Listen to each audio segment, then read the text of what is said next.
Estamos ao vivo a mais um Mind Master Podcast. Todos vocês que estão aí nos vendo, ouvindo, sentindo, sejam muito bem-vindos.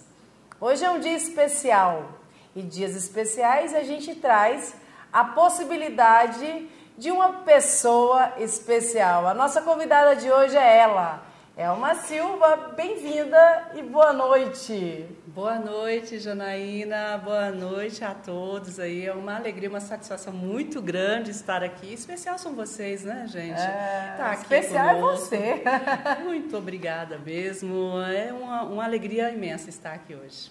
Gente, a Elma, para quem não conhece, né, tá vendo pela primeira vez, ela é administradora, atua na Caixa Econômica Federal há mais de 23 anos.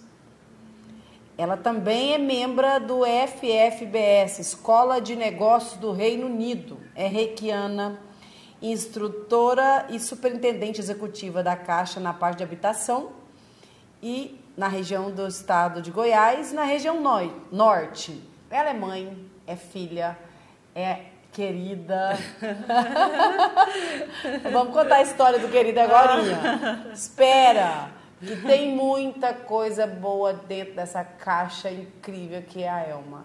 E agora, Elma, para mim é um prazer. Além de tudo, é minha prima. Gente, eu tenho uma honra danada. Eu falo para todo mundo com a boca cheia. A Elma da Caixa, minha prima. Sabia disso? Sabia, e eu também falo a mesma coisa. A Janaína da Dinâmica, da Tendas e mais um monte de coisas, né? Que a Janaína é isso, dinâmica o tempo todo. É minha prima. Elma, como que foi a sua trajetória? Uma das coisas que a característica mais forte hoje sua, depois da Elma pessoa física, né? É o status que você tem, que você construiu dentro da Caixa Econômica, que é linda essa história. Como que foi o começo da Elma no ramo dos negócios, de trabalhar fora? Como que começou a ideia? Começou onde? Acredito eu que isso começou quando eu ainda era menina. Eu tinha ali meus 9, 10 anos e tinha na época uma novela que eu não me lembro o nome, mas tinha uma personagem chamada Isadora Ribeiro, que era pela atriz Silvia Pfeiffer. E aquela mulher de negócios, de trailer preto, toda linda, em reuniões executivas, eu achava aquilo incrível. E falava, nossa, quando eu crescer eu quero ser uma executiva como ela. E Bacana. Foi assim, e a minha mãe incentivou aquilo. E, de alguma forma, eu fui construindo a minha trajetória baseado nisso. Eu estudei bastante. Eu descobri cedo que a educação, o conhecimento, né? Transforma. E eu tive oportunidades para estudar e agarrei todas elas. Eu lembro quando eu era bem criança, que eu nunca fui estudiosa. Eu sempre fui muito custosa. É a verdade. Que a minha mãe me comparava, falava assim, mas os filhos do Indaiá, ela chama seu pai de Indaiá até hoje, né? Os filhos de Zeca só tira nota 10, Janaína. E você só fica de recuperação. Eu falei, mas eu não sou os filhos do Zeca, mãe. E vocês eram, assim, a referência da família. Sempre foram. Os filhos do Zeca eram a referência. Porque vocês sempre, você, o Efigênio, sempre tirava as melhores notas. Todos eles, né? Sempre teve... Assim, esse incentivo veio mais do seu pai ou da sua mãe? Ambos. Os dois? Os dois. Os dois sempre nos incentivaram muito para a questão dos estudos. Porque uma infância muito difícil, sabe? E a única forma que eles vislumbravam de sairmos daquela situação era estudar. Eles falavam, estuda bastante, porque quando você crescer, você pode fazer da sua vida diferente. Aí eu ouvia isso tanto do meu pai quanto da minha mãe. Eles investiram na gente, na questão do estudo, sabe? Eles eram dedicados com isso, né? Eram. E assim, nós não tínhamos outra coisa para fazer. Eu cresci numa vila de uma empresa. Um local bem pequeno, sabe? E ali o que a gente podia fazer... Como é o nome lá, né? Macedo. Eu lembro. Na época era a Companhia Níquel Tocantins, depois tornou o Grupo Votorantim, né? Então eu cresci ali. Minha infância foi numa bolha onde parecia que o mundo era só aquilo. E eu pensava, meu Deus, deve existir outro mundo lá fora. Tem que ter mais coisas além disso aqui. E eu imaginava e queria, trazendo um pouco do que você falou lá, do como foi essa trajetória toda, eu queria conhecer o mundo. Eu queria fazer algo onde eu pudesse estar sempre viajando, onde eu pudesse conhecer pessoas, aprender o tempo todo coisas novas, culturas novas. E assim, um determinado dia, antes da Caixa eu era professora, amo a educação. Você já atuava como professora? Sim, amo a educação. Então, a parte da educação, ser professora, isso para mim foi incrível. Tanto que, dentro de uma instituição financeira, eu criei uma parte da minha jornada, que eu tenho a carreira com a minha função de superintendente executiva e instrutora. Instrutora dentro da Caixa é uma escolha. A instrutoria era ligada diretamente à educação. Então, eu ministro cursos para outros colegas Caixa dentro da Universidade Caixa. Inclusive, hoje você veio para fazer um curso também aqui em Goianésia. Sim, hoje à tarde eu ministrei um workshop de habitação com os gestores responsáveis por habitação no município aqui na região de Goianésia. Bacana. Sinal que os gestores da região estão realmente preocupados com essa pauta importantíssima hoje, acho que não só em Goianésia, no Brasil e no mundo inteiro, né? Sim, estão. Não foi o primeiro workshop que eu fiz alguns e tenho outros ainda para fazer. Sempre faço alguns eventos com os que nós chamamos players da habitação. Ora o poder público, ora construtoras, construtores, imobiliárias, corretores, nossos correspondentes bancários que também atuam conosco, com a Caixa, falando sobre a importância da moradia digna para as pessoas. E trazer isso em parceria com o poder público é muito importante, porque não é só uma casa que a gente entrega. É um sonho, É um sonho e o desenvolvimento do município, da região. Claro. Porque quando a gente faz um empreendimento numa região, em um local, nós levamos toda uma cadeia de desenvolvimento ali. É a mercearia, o salão de beleza, tudo o restaurante que fornece... Você fomenta um determinado ambiente através de moradias. Né? Através de moradia. A mão de obra que está ali, tudo muda. Sem contar que você vê a região antes, pode tirar uma foto. Pode. E o durante, que você começa a ver toda a movimentação em volta, e o depois. O tanto que isso é fomento, né? Sim, o comércio muda. O comércio muda, as pessoas modelam. E a possibilidade é outra. Eu acho que a Caixa faz um trabalho lindo, lindo no Brasil, que a gente não vê esse mesmo processo em outros países. Essa união poder público com a Caixa para desenvolver as pessoas. Que eu tenha conhecimento, não. Então, assim, mas a Caixa, ela já nasceu assim. A Caixa, ela nasceu para dar liberdade.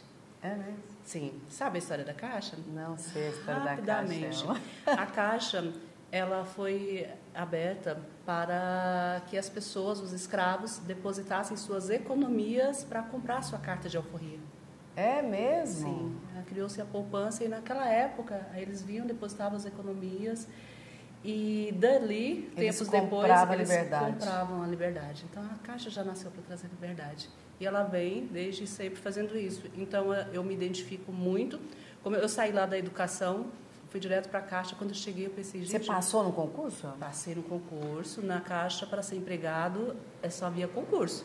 Todo mundo entra lá, técnico bancário. Só por concurso? Só por concurso. Aí você pode escolher a carreira administrativa.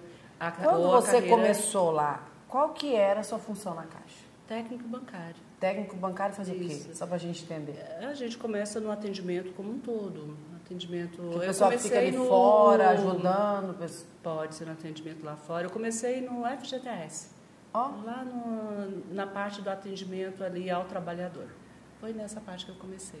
E você começou em Niquelândia? Em Niquelândia, na minha cidade. Quantas cidades que você já andou junto com a Caixa? Assim, eu sei que você já teve séries, eu sei que você já... também Anápolis. Já morei em outro estado. Aqui em Goiás, não foram tantas cidades. Foi Niquelândia, Séries, Iporá, Yumas, Anápolis. E nesse intervalo eu morei em outro estado. Eu morei no Rio Grande do Norte, em Natal, por um período. Foi opção minha. Eu queria conhecer o segmento governo, que era o que eu atendia na época, o poder público em todas as esferas, eu queria conhecer como era essa realidade em outros locais. E fiz. Eu falo que foi pouco tempo, foi 1 ano e meio nessa vivência. Foi melhor do que uma pós-graduação, uma faculdade de 5 anos. Aprendi muito, muito mesmo. Na verdade, quando você muda o ar, muda o estado, você acaba transformando e aprendendo muito, porque você muda tudo, né? Muda a cultura, muda a linguagem. Sim. É muita mudança, né? Sair de Goiás para o Rio Grande do Norte. Nossa, e como? Foi uma adaptação. Era claro que no primeiro momento eu pensei, meu Deus, o que eu fiz? E agora? Bom, e agora eu já estou aqui, né? Vamos fazer isso da melhor forma possível, porque desde criança eu aprendi isso. Que seja lá o que for que eu vá fazer, eu tenho que fazer da melhor forma. Eu tenho que me doar o máximo, sabe? Assim, dá 120%. 120%. Tem que eu ser falo uma que entrega 100% total. é o mínimo. É o esperado, né? É o esperado. Ninguém compra... aí eu vou comprar esse iPhone, vou comprar só 95%. Não, eu compro 100% dele. Eu quero os plus. Isso, os plus. Minha mãe ensinou isso pra gente, sabe? Não interessa o que você vai fazer. Se você escolheu fazer aquilo, se é uma opção sua, faça da melhor forma. Faça 200%. E aí isso eu levo para tudo, da minha vida, para trabalho, para relacionamentos, para negócios, tudo que eu vou fazer. Como que você conseguiu conciliar? Você tem 2 filhos, né? Tenho 2 filhos, Eduardo e Nicolas. Beijo para vocês. E as minhas noras lindas, Ana e Clara. Um beijo para vocês. Eu conheci o Eduardo e o Nicolas, eles eram crianças, né? Tem tempo que eu não vejo eles. Eu vejo eles em foto com vocês, gigante, falo, meu Deus, eu tô ficando velha. Imagina, somos sempre jovens, Janaína. Como que você conseguiu, Elma? Muito bem, eu percebo, eu vejo, né? Eu sou uma espectadora dessa sua história linda.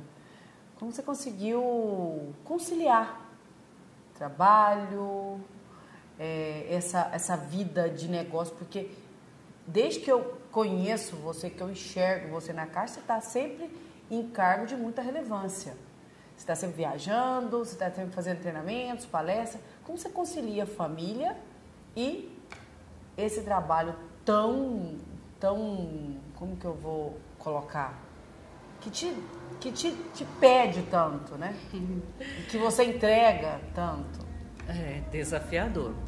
Assim, no primeiro momento eu tive muita ajuda da minha família, da minha mãe, das minhas irmãs, que os meninos eram meu pequenos. pai, os meninos eram pequenos, eu morava na mesma cidade que eles. Então, até nesse período que eu morava na mesma cidade que eles, minha mãe sempre junto, morava próximo à casa dela, as minhas irmãs também, sempre por perto.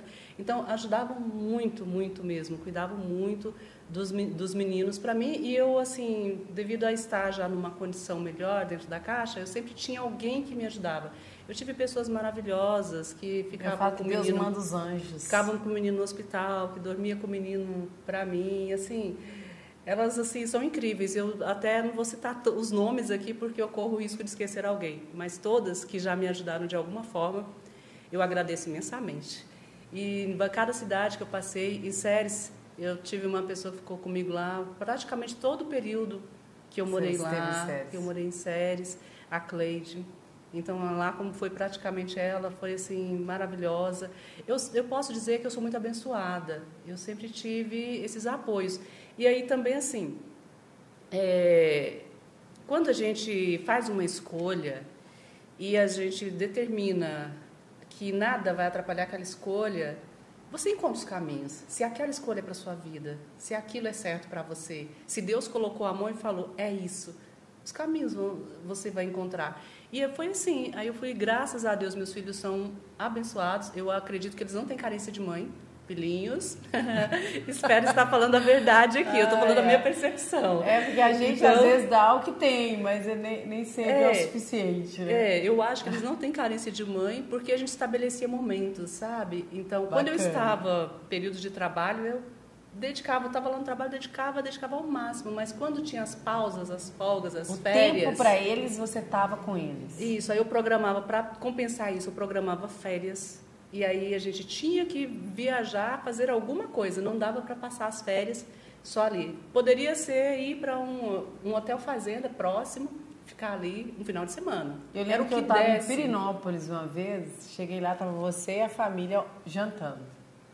Eu falei assim, vai dormir em Pirinópolis? Não, a gente só veio jantar e estamos voltando. Desse jeito. Então, já fiz muitas coisas assim, muitas. Por quê? Criar memórias. Aí hoje eu escuto do Eduardo, mais velho, do Nicolas, o caçula. O Eduardo já está casado. O Nicolas já acreditou que logo. Então, assim, eu escuto eles contando. De repente, eles sentam lá e falam. Eles ainda chamam de maninho, um ou outro. Aí bacana. Falam... Maninho, você lembra de tal coisa? Quando eu escuto, tá lá, falando de um momento de uma viagem, de um almoço, de um show, de alguma coisa assim, sabe? Aí eu penso assim, realmente, criei memórias que valem a pena. Às vezes, se eu tivesse dado algo ali de extremo valor para eles, eles podem perder, porque às vezes pode fazer um negócio errado, uma transação comercial, um investimento que não vai gerar muita coisa, mas memórias e conhecimento... Isso ninguém tira. Ninguém toma. Isso é de cada um. E isso meus pais me deram. Então, assim, eu já tomei algumas decisões que em alguns momentos não foi a melhor decisão em relação ao investimento. Mas quem nunca? O conhecimento que eu adquiri com isso e aquilo que meus pais me passaram e eu fui buscando com a base que eles me deram ao longo da vida, isso ninguém me tira. Eu falo assim que nenhum temporal. O negócio errado é você perde dinheiro. Só que você ganha conhecimento. Se você souber se calçar bem, você não perde o valor, não perde a credibilidade, só perde dinheiro. Sim. Então você perdeu a única parte que você consegue buscar de volta. Exatamente. Então, o dinheiro é fácil, você vai lá e busca de novo, por outra nuance, por outro sentido. A Elma já abriu alguns negócios, né? Eu já tive alguns conta. Negócios. Assim, voltando no tempo, bem atrás, quando eu finalizei um curso técnico em química. A gente sai, né, do laboratório querendo fazer análise, produzir um monte de coisas. Tudo. Eu batendo aqui. E daí a primeira invenção foi ali uma fábrica de temperos. Comprei máquina, matéria-prima e tudo e comecei a fabricar os temperos. Eram bons. Mas eu não estudei direitinho o mercado ali, sabe? Falando sobre os erros mesmo. Claro, para venda. Eu fazia um ótimo produto, mas eu não encontrava o cliente. Aí acabou que, depois de um certo tempo, não, isso aqui não. Aí depois, outra coisa foi vendas de roupas. Foquei única e exclusivamente em calças femininas. Nichou demais. Sim, não, mas aí não foi nem isso. Aí foi porque eu confiava em todo mundo. Aí isso é já sabe o que aconteceu, né? Esses dias uma amiga minha perguntou assim: eu tô comprando umas roupas para vender. Eu falei, cuidado. Você pega o dinheiro que tá junto, espalha ele no mundo, você não junta nunca mais. Isso. Vende, mas aprende a vender para quem gosta de pagar. Bem assim. E depois foram bijuterias, estudantes da Caixa. Aí com a Caixa, na Caixa eu investi uma vez junto com meu irmão, o Clécio. Oi, Clécio, se estiver por aí. Efigênio também. Meus irmãos todos, Gleice. Eu investi junto com ele num caminhão fora de estrada para atuar na mineradora, lá na Votorantim. Já estava lá, né? Ele já estava lá, ele tinha experiência prática lá, ele atuava lá. Como motorista. Como motorista e eu tinha a possibilidade de fazer o investimento. Então, vamos, pronto, fomos. Meio assim, né? Às vezes eu acho que eu não tenho ousadia de ir fazer as coisas, mas olhando para trás e depois que algumas pessoas já me falaram, eu acho que eu tenho sim. E fomos. Não posso dizer que foi um negócio ruim. Talvez se eu tivesse continuado com um pouco mais de ousadia, um pouco mais de coragem, hoje nós dois poderíamos ter uma frota de caminhões assim. Porque em determinado momento, ele foi um tempo e depois ele acabou deixando. E aí ele foi para outro ramo também. Mas ele continua no ramo de transportes. E eu falei assim, não, eu vou agora dedicar exclusivamente a minha carreira. E aí eu dei mais 2 passos na carreira e cresci mais um pouco e achei, não, eu acho que é isso aqui mesmo que eu quero.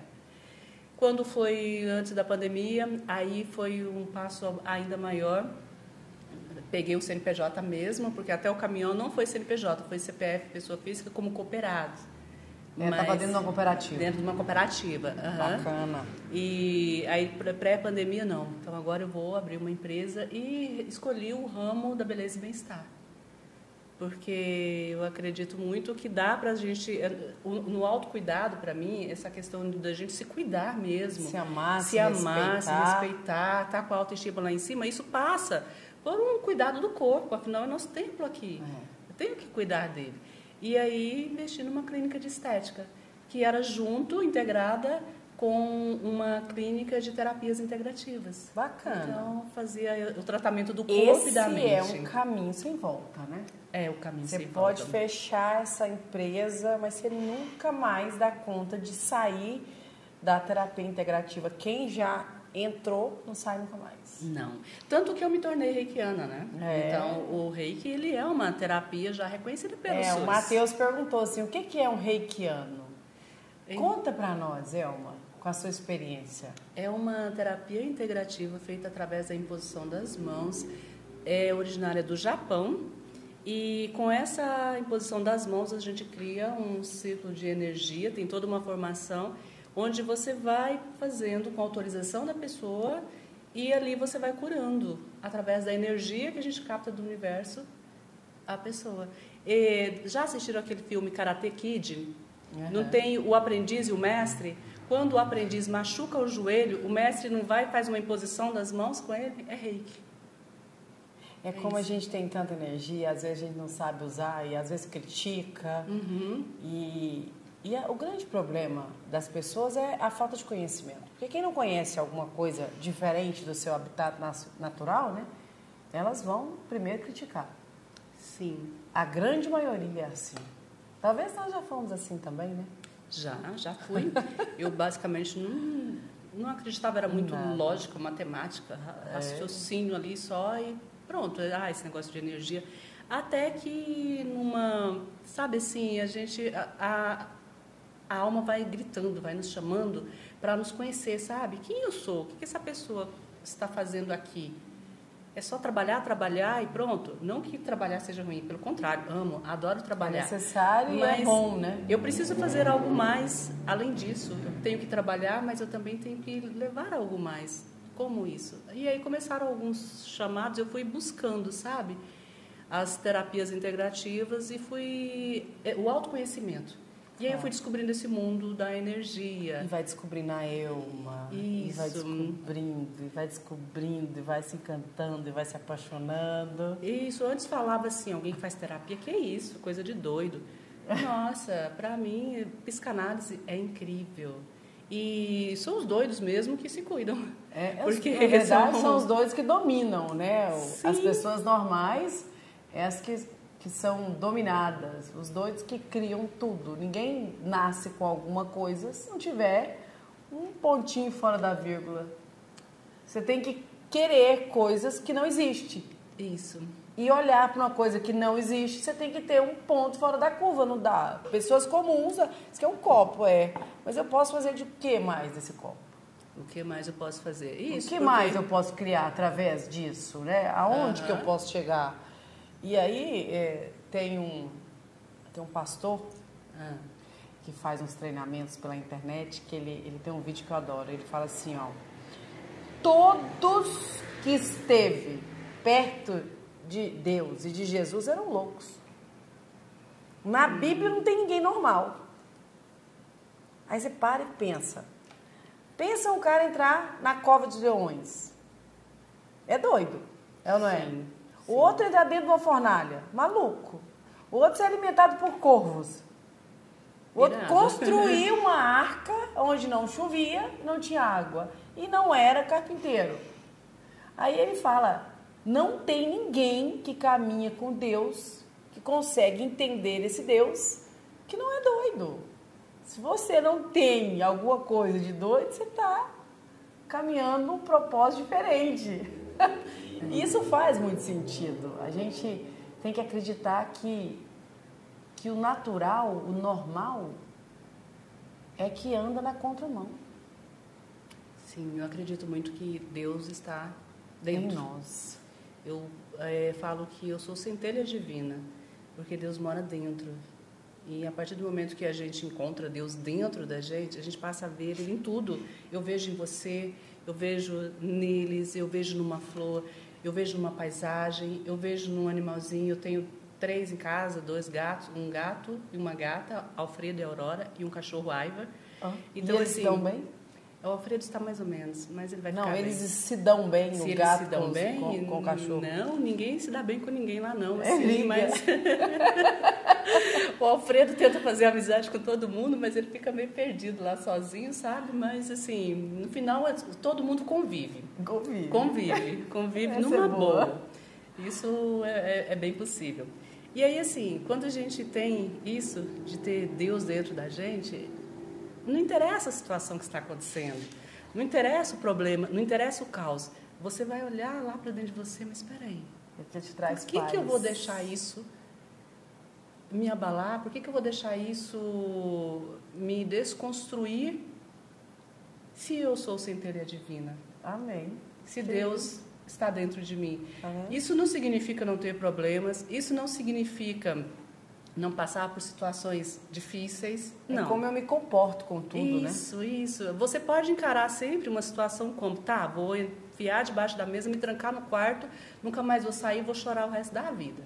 Peraí, chora um pouco, vai lá no quarto, chora, joga fora, joga um chuveiro na cabeça, lava o rosto, dá umas palmadinhas aqui, passa um batom, põe um salto alto e segue. E vamos. Vamos embora, gente, porque tem muito mais de vida por aí. É isso. A FFBS, que é a Escola de Negócios do Reino Unido. Sim. Explica um pouquinho, eu vejo você muito em algumas postagens, eu acho super bacana. Aonde que acontece? Fala sobre o quê? Future Female Business School. Significa, é a escola de negócios do Reino Unido, que tem uma parceria com o Brasil, focada no desenvolvimento do empreendedorismo feminino. Olha, então é nichado, específico para o desenvolvimento de empresárias, para o desenvolvimento das mulheres enquanto empresárias.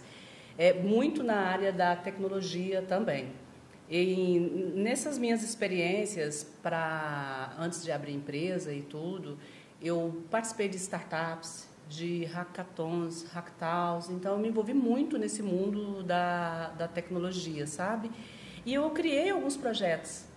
E um dos meus projetos, essa escola, vez ou outra, ela faz seleções aqui no Brasil e as pessoas apresentam esses projetos. Um dos meus projetos foi aprovado e quando eu passei nessa seleção, aí eu fiz uma formação empresarial com eles de desenvolvimento para projetos. Que bacana! Aí eu tenho essa formação para a FFBS. Aí você acaba desenvolvendo o projeto, igual eu quero desenvolver um projeto meu. Sim. Aí eu preciso de alguém que me dá a instrução do passo a passo disso. Aí você é a pessoa que faz isso por mim? Eu tenho condições de fazer, só que eu não atuo nessa parte. Ainda você atua só dentro da escola? Hoje, não, é porque eu posso fazer isso, mas não porque é vinculado à escola, mas porque eu aprendi na escola. A escola me deu essa formação. Tá. Você então, tem eu aprendi, a formação. Eu tenho uma formação, mas eu ainda não atuo nesse formato. Tenho outras formações também. Mas hoje, como que você atua dentro da FFBS? Acompanhando as publicações, pegando mais cursos, mais formações que eles têm. E em algum momento, se eu quiser levar meu projeto para frente, eu posso buscar mentoria com eles. Bacana. Para poder fazer o meu projeto. E esse não tem nada a ver com a Caixa? Não, totalmente independente. Eu tenho várias coisas que eu fiz independente, iniciativa pessoal. Bacana. Que acaba crescendo, fortalecendo o seu processo lá interno também, né? Sim. Aí, a Caixa também ela proporciona muitas formações para gente. Eu vejo. Igual a formação de instrutora, para ser instrutora dentro da Caixa. É uma formação pesadíssima. Então, eu ainda brinco assim, a gente forma como instrutor, é uma escolha ser instrutor na Caixa. Só que uma vez que você faz essa escolha, aí passa a ser uma missão. Porque aí você começa a ser atualizado nas ações educacionais. É como se fosse assim, eu faço a formação e não posso atuar em nada. Aí, para cada uma das ações educacionais que é um curso, eu preciso passar por uma atualização que é uma aprovação naquilo ali. Uma pós-graduação onde você tem que apresentar um trabalho. E se você se sair bem, ok, você vai fazer aquela. Se não, você não faz. Então, para cada uma, você precisa fazer uma formação específica. Eu tenho já 4 formações específicas. Bacana. Dentro da